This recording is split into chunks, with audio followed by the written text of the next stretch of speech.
there's part of just the way that you've come to be with your privilege that feels like you understand it and you live with it and you like work with it.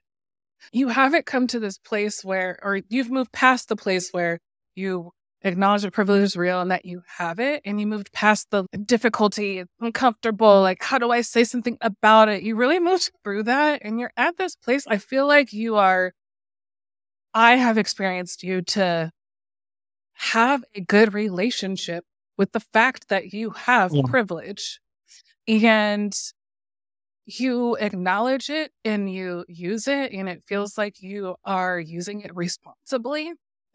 And for me, I want to add that layer to when I'm saying use it responsibly. It's what I'm describing. It's at this place of knowing you have it in certain contexts, at certain points in time, depending on, because even though you were saying you have different parts of your identity, different parts of your identities in different places change the privilege that you have there. So it's very like complex. And then the responsibility is knowing that, and knowing that in any given moment or time, there might be part of my privilege that impacts that space, and that's okay. And I don't have to be uncomfortable or angry about it or retreat or dismissive. I come in here and I actually know this is literally part of me. And what does that mean for this space or this group of people or this opportunity? And I roll with that, knowing that, and that's using it responsibly versus where people might know they have it or don't want to admit that they have it, and then don't engage with the part of themselves and don't engage with the part of the group because of the feelings of privilege. And there's an impact on the connection points with people. There's an impact in the connection in terms of what people are trying to do together, if it's decisions to be made, if it's projects to be worked on. So that responsibility piece is, hey, I get it. It's in me. And I'm showing up knowing it's a real thing, and I'm here with it and all that means. And I believe that doing that is healthy, and doing that with other people is the healthy relational component to it. I've seen you do that. Again, I haven't known you that long. I haven't been in all the spaces, but I've seen you and I've been with you in spaces, and I felt like, you know what? That's a thing to talk about.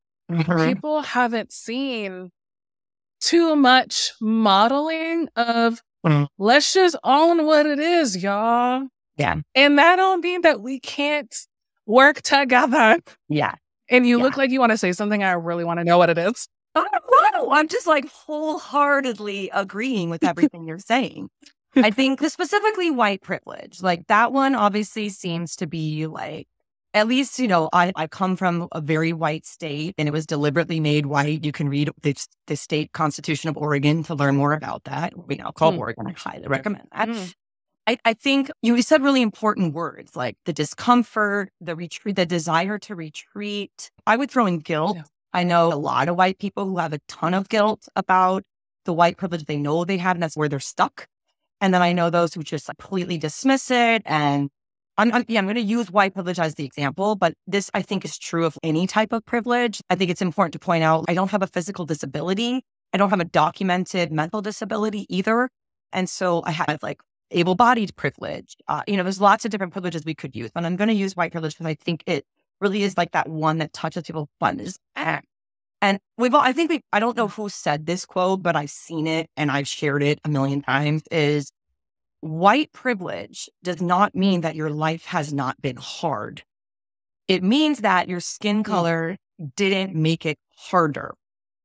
And so, like, for me, I come from like almost the first generation immigrant household. There was no generational wealth. I went to college on the Pell Grant. I didn't even have loans. I had no loan because my economic level was low enough to qualify me to go to school for free. I also chose a state school in my home state, but we didn't have a lot of money. We qualified for public assistance, all of those things. I had to work my butt off to do the thing. I graduated in 3 years with honors from the University of Oregon. Go Ducks. But it doesn't mean that I haven't struggled and had hard times. I'm also a survivor of abuse. Trigger warning, I'm a survivor of sexual assault. I've had all kinds of hard human experiences that, regardless of my privilege, I've still had. But then it's right. But if we do look at trigger warning again, sexual assault, being a Black woman, being a Latino woman, being an Asian woman, the chances of me being sexually assaulted actually go up.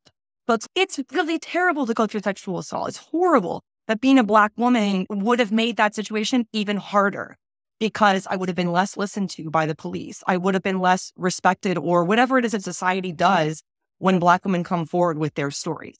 So it's not that I just skate through life. That's not what anyone's saying. It just means these pieces that the privileges that you carry don't make your life harder. And that's like that kind of, you've still had a hard life, still fought for what you did. No one's saying you didn't. It's just, you haven't had these additional challenges of a major physical disability preventing you from being able to enter a building that was designed for people without physical disabilities. Or walking into spaces, if I call the police, they're going to work their butts off to protect my little blonde face. And that's not the case for everyone. So it's just like accepting that there's these pieces that don't make your life harder. And if you can accept that and realize that, then you can say, okay, it's not denying the work I've done in life, but it's acknowledging that other people are working just as hard as me and not getting the result I'm getting because of their oppressed or marginalized identities. Period.